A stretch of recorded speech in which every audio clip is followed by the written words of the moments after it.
Hi, everyone. Welcome back to Bufnagle the podcast, where we explore entertaining and enlightening discussions of the adventure of life and all things good. From science and technology to history and philosophy to leadership and success. We hope to give you a better understanding of the world and skills for everyone to pursue their own adventure.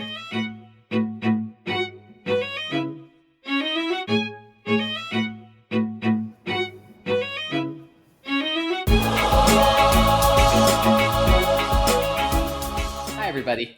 Welcome back to Bufnagle the podcast, where we talk about all things good and the pursuit of the adventure of life. I'm Zach, and we have a fantastic show today. We're going to be talking about the adventures we've had on life, the things we've learned about the people who have interacted with us, and how they have impacted our lives in positive ways throughout all the various places we have lived.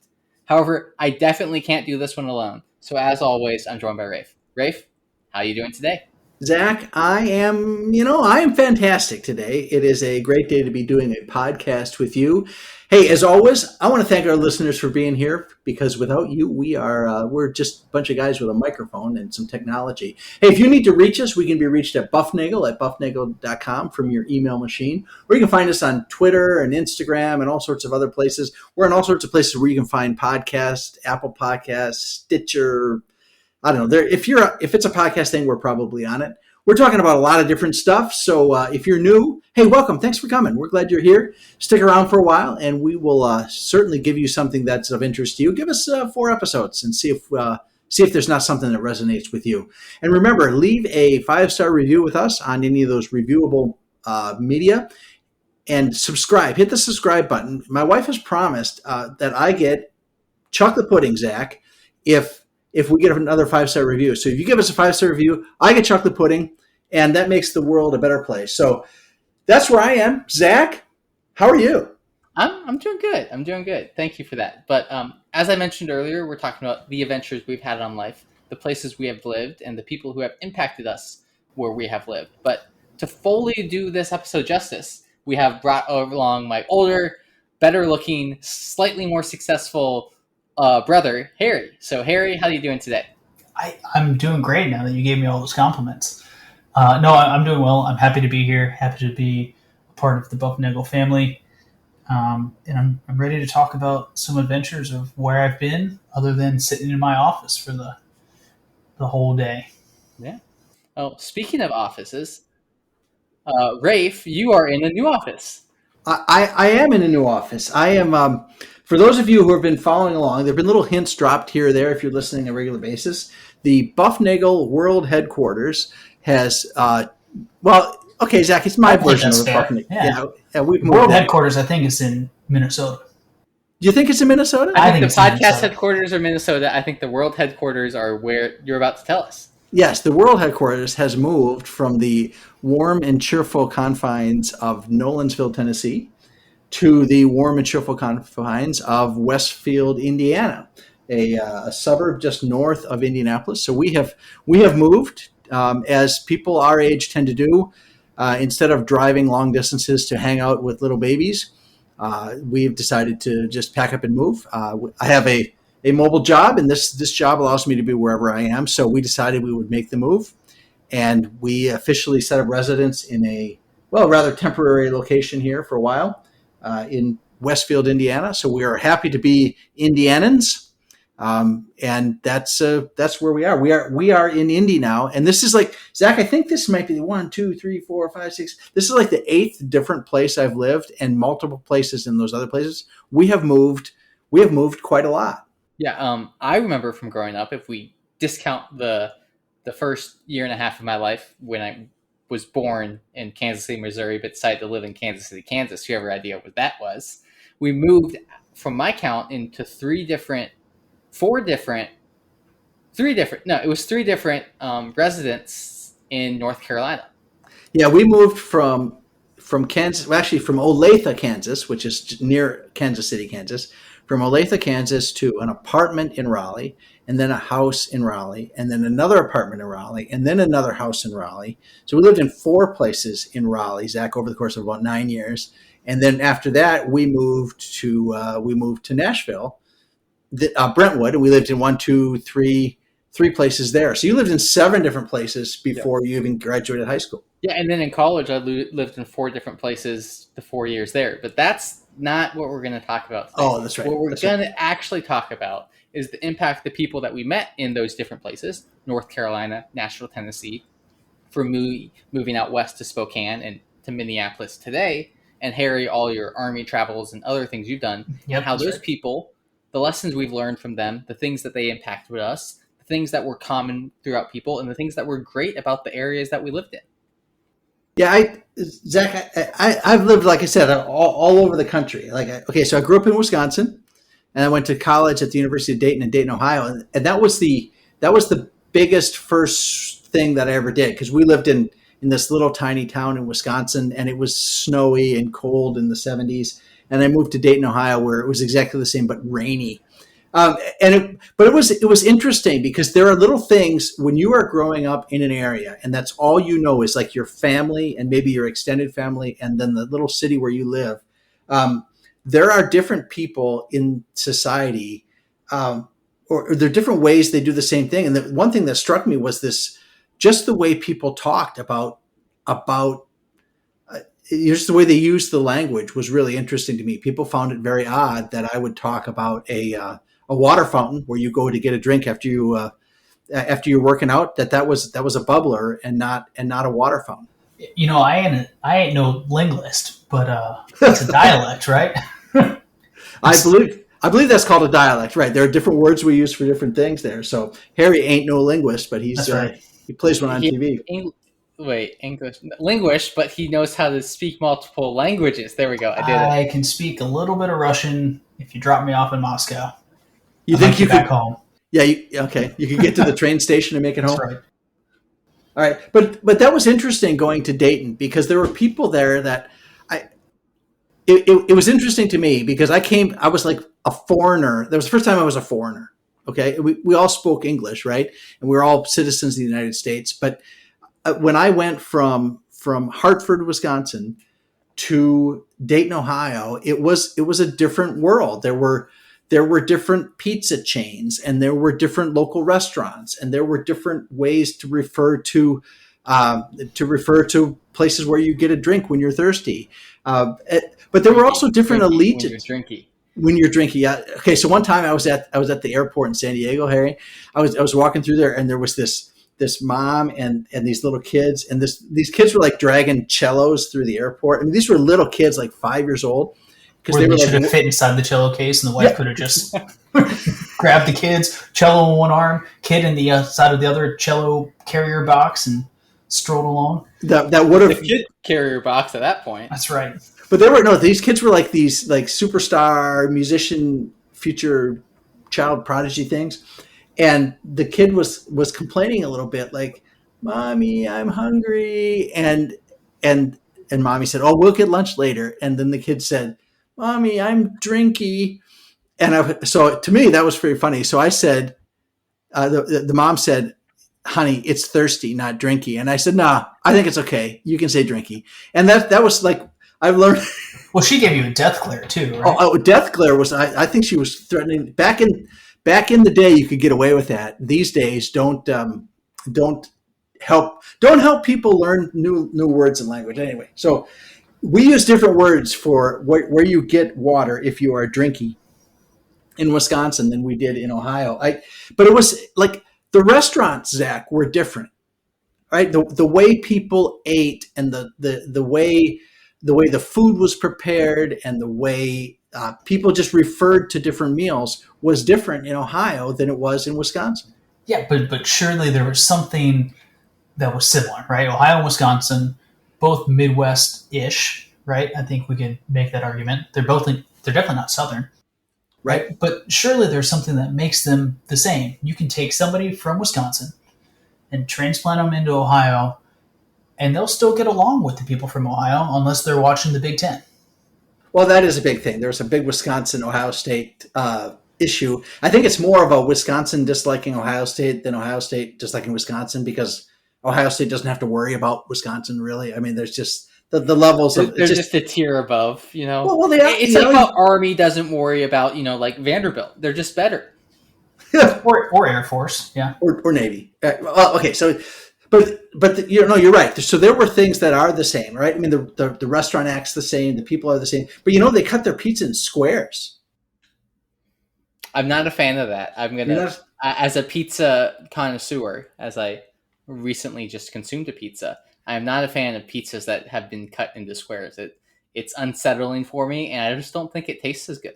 The pizza could be the same pizza, and you can cut it into squares, and the one that is cut in triangles will taste better to me.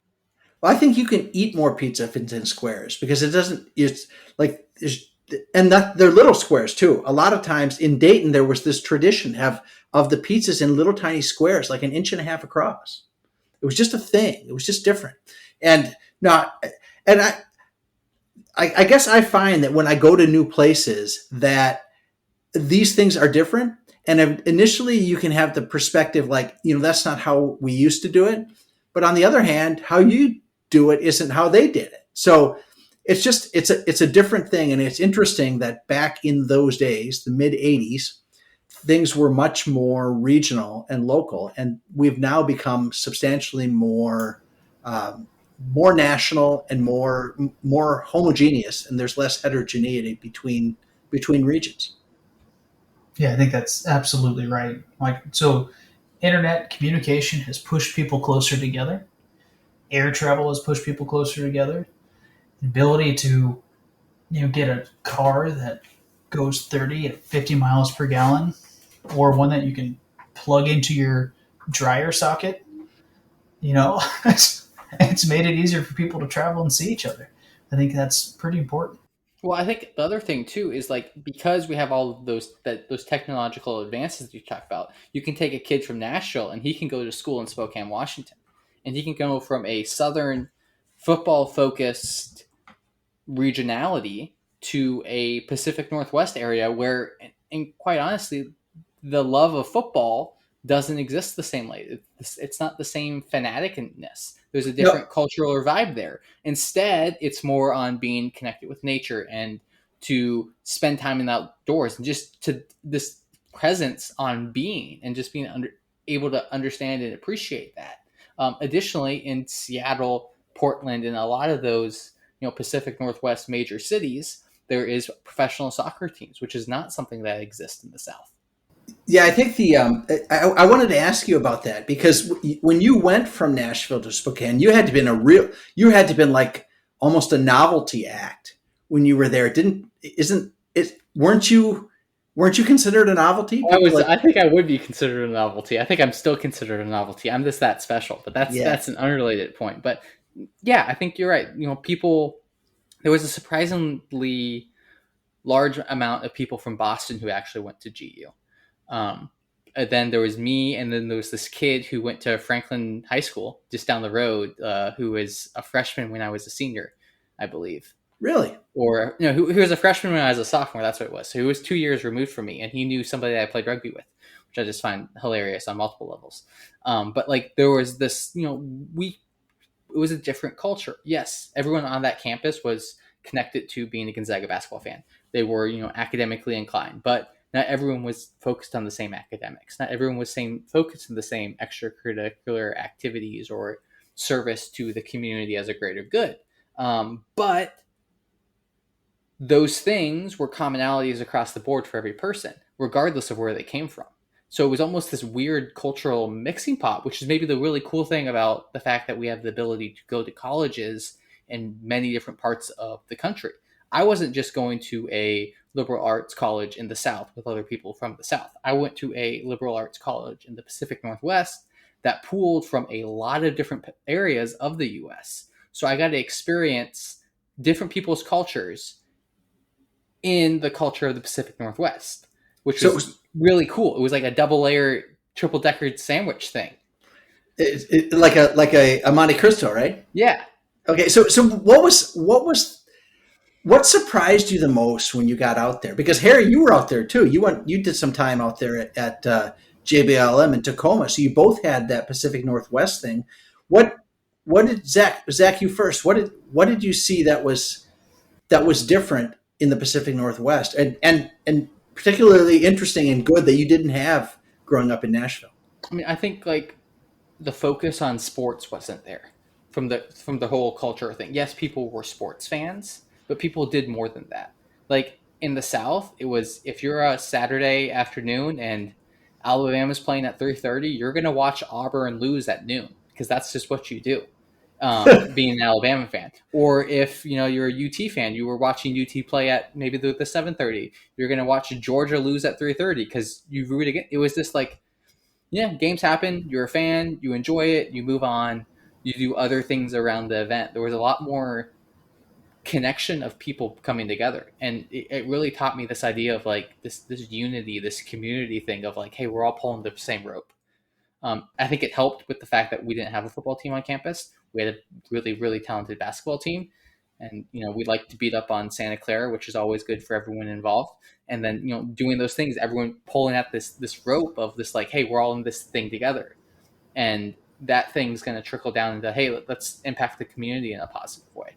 Hey, let's, do X, Y, or Z. And there's this collective betterment that I was able to experience. And I think that's positively affected my life and affected who I am today. So part of that was the school you're at, right? I mean, Yeah. Part of that is being at Gonzaga. It's a Jesuit liberal arts school there in the Pacific Northwest. But Harry, you were in Tacoma in the Army. That's right. Yep. At JBLM. And so how did you see that? I was 5 hours away from Zach. You really don't realize how big Washington is, right? Until you start driving across the high desert there across Yakima. And what else is out there? That's it. That's it. Tri-Cities is south, but yeah. There's really not a lot in central Washington. It's a desert. It is a desert. It's high desert. No, I think it's kind of what Zach touched on earlier. There's a lot of people like being outside and being with family and friends. I think there's more of a focus on, I want to say, bettering yourself, right? They're kind of hippie. That's definitely more so than where I grew up. But that's not necessarily a bad thing, right? There's gives and takes wherever you go. The interesting thing for me was, I think, at Joint Base Lewis McChord, you were full of Army guys, but it was also a city south of Seattle. Right? It's a huge, like, aviation and nautical hub. You do cruises out of there up to Alaska, from what I've heard. There's a lot of people there, right? A lot of mixtures of cultures. So Harry, you got your pilot's license when you were at JBLM out there in Tacoma. That's correct. We talked about that episode, but now you're in North Carolina. It's a different atmosphere there. Yeah, like 100%. I do want to plug that episode, right? Because I think that's a really good one for young budding aviation enthusiasts. However, I would recommend, if you do want to fly and you do live in the Pacific Northwest, that's the place to do it, right? There's tons of people out there. I actually saw the FAA statistics the other day. The most amount of pilots per state in the entire U.S. is the state of Washington. So, yeah, interesting fact. But and then North Carolina technically has a lot too, but there's definitely not the same regional culture surrounding aviation, despite Kitty Hawk just being, a couple decades of miles away. So that's definitely one difference that I've seen culturally, right, between where I lived in Washington and where I live now in North Carolina. But another big thing that I've seen culturally is, when I was in Washington, there's a big Asian influence, right? There's the one thing I was not expecting was the food called pho. Zach might be familiar with it, right? It's spelled PHO, so you don't know if you should pronounce it paho or pho or faux or whatever. No matter what, it's delicious.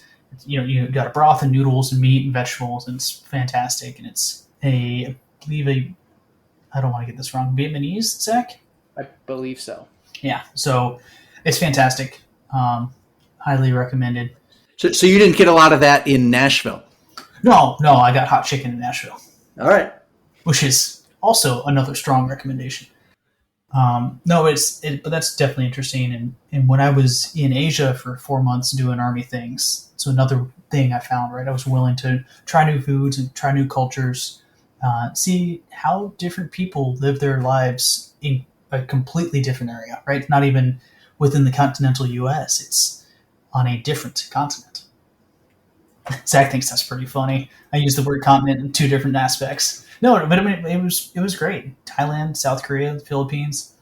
The Philippines was great, right? People are um, very gracious, right? I came back and I realized it's very easy to be grateful for what you have. There's definitely a wealth gap between where I was in the Philippines and where I currently live.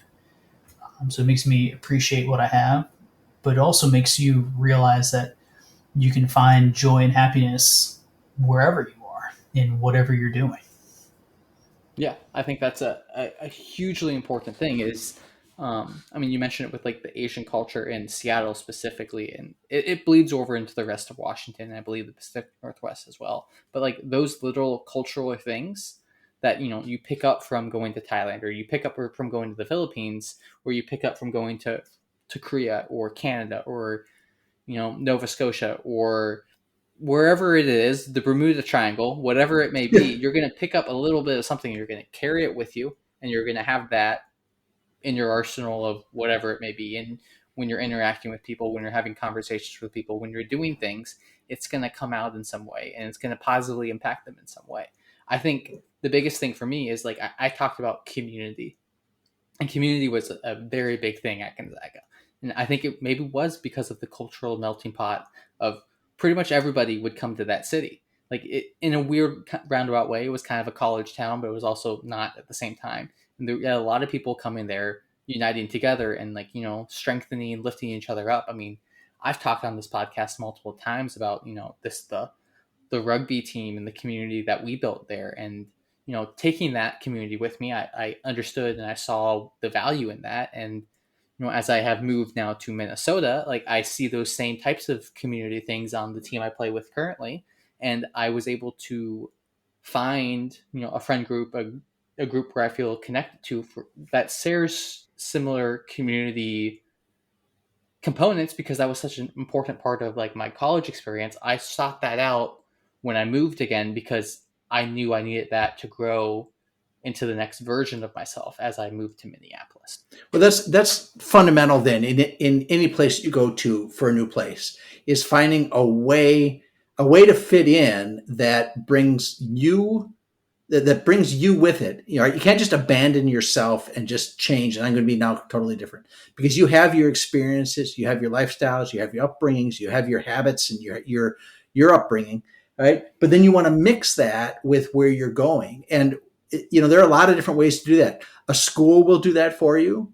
A church will do that for you. Civic organizations will do that for you. Harry, I'm sure the Army does that. Everybody's got Army stories. It kind of just forces you to, but yeah, that's right. So they are all, yeah, you have to find something like that brings that together for you. And that's the value of community whenever you go to a new place. And so no matter where I've been, like I've lived in all these places, man, it's been wonderful living in all these places. Some have been, the weather's been nicer. Some of them, the traffic's been nicer. Some of them, the housing's been nicer, or the time zone is better. But that's one thing that the Pacific Northwest definitely has over everywhere else. Right? Nothing beats waking up at 7 a.m, going to church at 8, coming back home at 9, and the Fox pregame show is on. And then an hour later, like football is on at 10. That's right. And then the late game is on at 1:15. And then that's over at 4, and you have the rest of your afternoon to do whatever, and you've seen every single football game you want to see. It's great. Yeah, I see that. And that's something like I said, we just moved to Indianapolis, and Indianapolis is in Eastern time. And I have to say, there's the only thing I would change here, I think, is I would put us on Central Time, because the sun didn't come up this morning till almost 8:00 here in it. Now we're going to go back to Standard Time coming up here in a couple of weeks, but it's going to be, I don't know, it's going to take some getting used to for me, but a lot of people live in this environment. They live in this time zone. It's working out for them. So with your travels though, Harry, is there anything else that's popped out of there for you other than just the food? Harry likes food. Wait, hold up. Yeah, right. I actually do eat occasionally. I don't know, travels. People are more or less the same everywhere you go. All right, they kind of want to live their lives. They want to do what's best for them and their family, and they don't want to hurt anyone else. They don't want to get in anyone's way. They kind of want to just go on the path that they're on and figure out who's on that path with them, hang out with that person, and when that path diverges, someone else joins your path. That's a great. It's either a place thing or a time thing or something else. Well, and then you get what's really nice about the world we live in now is you talk about those paths, and I have this picture in my head of these I think of them like little colored ribbons that kind of move across through time, and for a while they get intertwined with each other when you make new friends and you're part of a community. But then you move on to something else, and that your little ribbon diverges and mixes with another guy's ribbon. But what we have in our technology now, in our environment, is that we get to maintain those connections, right? So right, if you want to, or you can sever them, or you can sever them if you need to. So I still got friends from back when I lived in Wisconsin. I got friends from Ohio, friends from everywhere, and it has just been a wonderful adventure to be in all these different places. Yeah, I mean, I have to bring this up because you have friends from college who moved and settled into the Indianapolis region. And now since you are moving to Indianapolis, you get to rekindle those friendships, which is a really cool thing to do. And two, you get to share kind of the joy of like, hey, here's what I've done over the past little bit. I love that we've been able to stay in contact. Now we get to hang out and like see each other and celebrate these new things that we see our families doing or we see ourselves doing. And I think that's just like this blissfully joyful that, technology allows that. Additionally, technology allows you to meet people from, across the country. Meet a friend from Texas just because of the way. Meet your wife from North Carolina. That's what I was going to get to, but I didn't want to be the one to say it. How does that come about? Tell us what happened there. Tell us about this wife thing here. That's right. So if you're looking for a wife, you just go online and you Google, I need a wife. And next thing you know, she'll fly to you 2 months later. No, that's not exactly true. Okay, so what's the story? Tell us the story. The story is I knew I was going to move to North Carolina. So I was on dating apps before to little success, depending on how you define success, right? And I decided I'm going to see what the fish look like and see what the fishing's like and how big the sea is over in North Carolina. So I set they're near the Atlantic Ocean. They're closer to the ocean, so they're fresher. Breeds.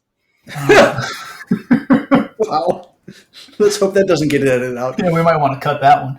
No, so I reset my location to outside of Fayetteville, North Carolina here, and I was still living in Tacoma, Washington, and I started talking to this one girl who lived in Wilmington, and we got along great. We chit-chatted a little bit back and forth, and I eventually had to come clean to her and say, hey, so I don't live in North Carolina.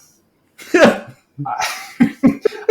actually in Washington, but I'm moving there really soon. So if you want to wait 2 months to meet me, you can. Or you can what? Or you can fly out to Washington and help me move, right? Right. Or you can fly out to Washington over my 4-day weekend over Easter, and you can help me pack my apartment. To which I didn't know she loves packing. So she came out, she helped me pack up my apartment, and she left the weekend as my girlfriend. And then 4 months later, I decided to propose, and then got married shortly after that. Well, that was fun fact that there's a star fact of this.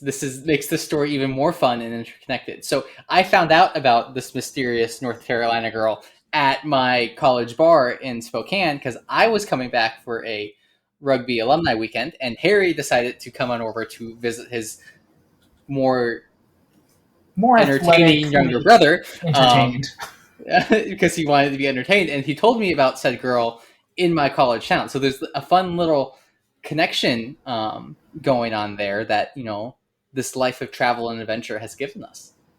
No, that is wonderful, and I have to say, Harry, that was one of the best little fishing expeditions you made, and that's right.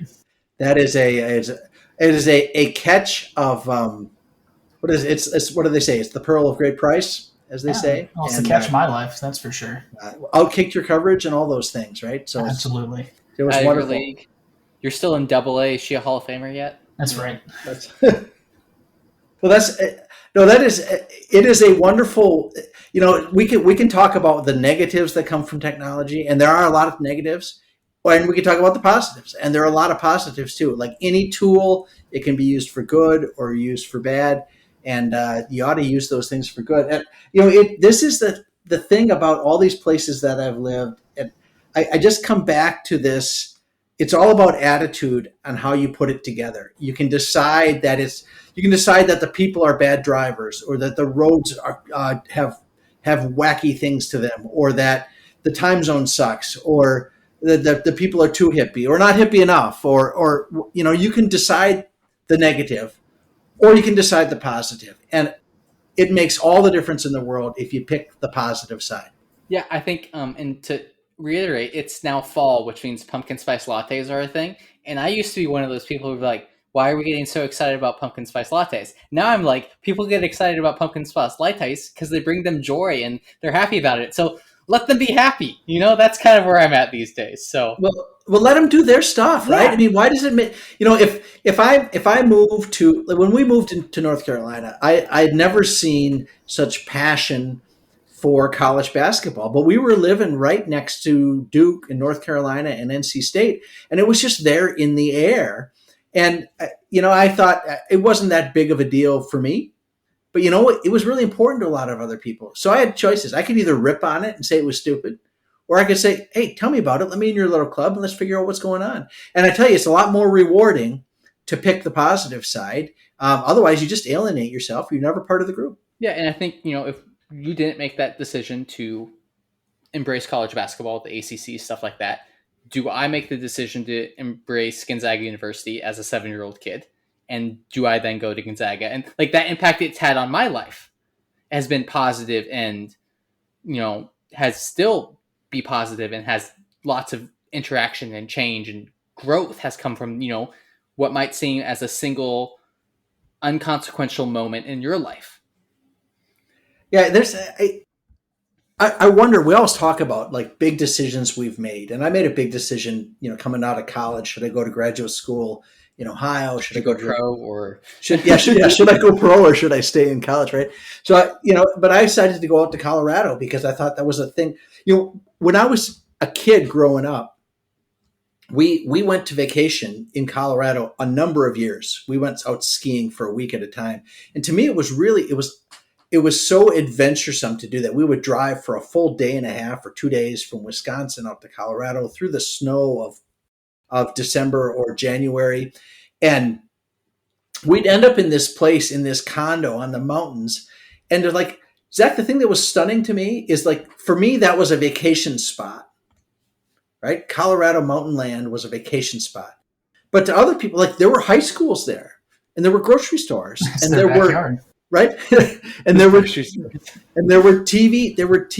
stations, and there were people that lived their whole life out there in the place that I only knew from a vacation point of view. In fact, my wife was one of those people that grew up out there, and I had no idea that it was just that my view of that world as this exotic vacation destination was really somebody else's regular, boring, old, everyday life. It was stunning to me when I went to Fort Collins and I started living that life, to see how different things were there, but how much they were the same underneath. It was a wonderful thing to move to a new place and get to bring old stuff with me, and to get to learn new things. Yeah, I think you are always going to be, like you mentioned earlier, you can decide to be negative, or you can decide to be positive. If you decide to be positive, you can take that experience with you, you can use it, you can grow with it, and then you can become a better person because of that, because you have this new impact, this new understanding, this new joy of life that it gives you. I think that's one thing that the Army actually does really, really well. Is you take this conglomeration of individuals from literally all corners of the country, and you put them in basic training, or you send them to the academies, or you force them to interact with each other and force them to integrate their cultures, right? So in and of itself, the Army is its own culture, but it's also a smorgasbord of other cultures, which I think is a really good thing. You can go visit those cultures. If I have a friend from, I don't know, Alabama, Louisiana, I can go visit them. If I have a friend from, I don't know, Southern California, and you go say hi to your friends and family there, you get to meet new people and you get to see and have new experiences. And I think, as Zach always says, that brings a lot of people a lot of joy because they're both able to share like their hometowns, right? And you're able to go visit these new things at the same time. And I think that's pretty important. I think it mixes the world together for a better place. Yeah, I think when you bring in people with different cultures, different life experiences, and you allow them to share that life experience, to share that culture, to share what makes them unique, they're going to positively impact people. And that positive impact is going to do that person good because they see a change, they see a difference, and they see that, okay, this person is different than me, but they're also the same person who's driven by community and family and teamwork and likes eating upside down pineapple cake, whatever it may be. They do the thing, and they get that joy. Yeah, they get that plus moment. Now, all of that being said, because I think we're starting to run out of time here. We're getting close to our hourglass is running out of sand. Do you guys think if you had to go back anywhere, where would you pick to live? I don't think this is a good question for Rafe, right? Because he just follows whatever kid has a most recent grandkid and kind of just moves over there. So Zach, if you find yourself a wife, if you find yourself to have a kid here in 12 to 15 to 18 months or whatever it is, I think mom and dad will move probably to like southern Minnesota. Yeah, mom will never move north of where she is because there's this thing called snow. That's so. No, but if you had to pick a place, where would you like to be? I mean, I like where I am now. All the travels you've had so far. I love where I am now because I have been able to bring all of the stuff that I was before with me today and have that impact the community I'm part of today. And I think that's really cool. Like, it would be cool to go back to Spokane and do stuff there, taking all the stuff I've learned from Minnesota and take that with me. But I can't, if I never lived in Minnesota and I just stayed in Spokane, there's not those other things that I've experienced that is allowed to enrich and positively impact my life. Like, I think the idea of like, oh, I did this one thing, I went to, and you stay in this small little bubble, you're not going to have the same amount of growth and circle of influence that's going to allow you to, do and fulfill all the things you really want to do. You said I don't get to answer this, but I'm going to answer it because I about 3 or 4 years ago I took a remote job. All right, I took a job that's all remote, and my office is like I have work colleagues all over the country, all over. I have some in Canada, I have some in Australia. We're a global company that everybody sits at home, and so I came to the realization I can live wherever I want. So we've been looking for places to live over the past 3 or 4, like, where do we really want to be? What do we really want to do? And what was so hard for me, and I never realized how difficult this would be, is which place do I like best? And I kind of like, there's this scene from the movie Amadeus, which is the story of Mozart and Salieri. And there's this scene where Mozart he is presented in the movie as a brash playboy. And there's one thing where he's running around being very fashionable, and he's at the wig shop. And there are these 3 powdered wigs, all of different shapes. And he says, "Oh my God, they're so wonderful. I wish I had 3 heads." Right? And I think about that when I think about places where I'd want to live. I've lived in all these places, and they've all been so awesome. And then I go on trips, like I went to a trip to Paris, and it was great. I went to Taiwan, it was awesome. And I'm sure if I went to New Zealand, I'd be like, I want to go live there. And like every place I see there's something awesome about it, something incredible, something that I want to be a part of. And I always just feel, what do they call it? The fear of missing out. Like, if I live in place A, I can't live in all these other places. Oh, that's like a millennial term you got going. Yeah, look at me. A millennial. That's a FOMO. All right, I'll have you know, I'm not a baby boomer. I missed that by 8 days. So don't call me a boomer. All right, and whatever's next. So, but I understand the fear of missing out. It's like Colorado was great. The time zone, the weather, the adventure that was out there. Kansas City is one of the best kept secrets in the country. Nashville is beautiful. right? The rolling hills of Williamson County, and it's so green. Indiana is wonderful. I love, you might not like it. I love the flat plains of corn. To me, I think it's great. And it's a beautiful, broad city with all sorts of things. And it's quiet. And there's not like, it's not like this massive, disastrous urban. Massive rat race feel. Yeah, it's not the rat race feel. So and Wisconsin was great, man. I love the cheeseheads. All right, so all of these things have just been fantastic to me, and I think that that's a wonderful problem to have. Where do I want to live? They're all wonderful. I wish I had 3 heads. So Rafe's like, I'm going to answer the question, but not actually answer the question. Well, I didn't answer That's right. He didn't pick place. He just said, I want all of them. I want all of them.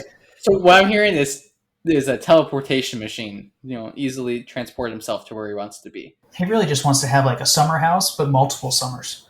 Well, isn't that how it is? And I hate to. I mean, this is a little bit.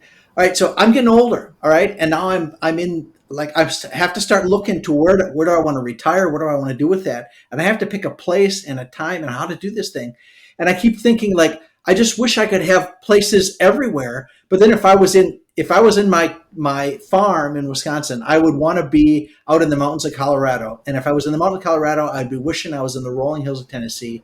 And if I was in the rolling hills of Tennessee, I would be wishing I was near my grandkids in Indianapolis or North Carolina or wherever Zach's going to be. It is such a tear. So I got 2 choices. I can either be remiss about the places I'm not at, or I can focus where I am now and say I appreciate what I have now. And I think that's the game changer right there. Right.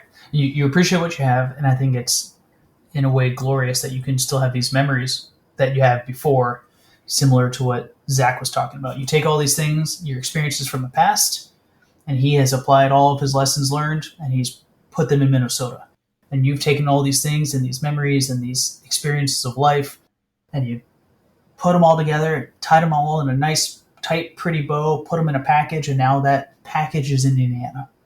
And I think that if we do the same thing here with the episode, and we tell our listeners, take all of your experiences, take all of the things that you've learned, tie them all together, and appreciate what you have in the moment, and experience your current culture, the current people around you, that you will live a very fulfilling life with what you have.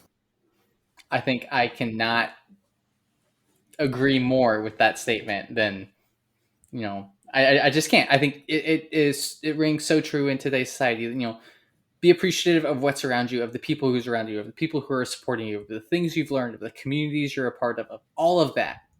Bring it together, hold it on tight, and just be grateful of what's around you and where you are and what you have to look forward to, because that is the great adventure that is life. And that's the great adventure that we talk about on this podcast. I want to thank you all for listening, and I want to go and encourage you to go seek the good, be the good, and spread the good. Enjoy the adventure of life.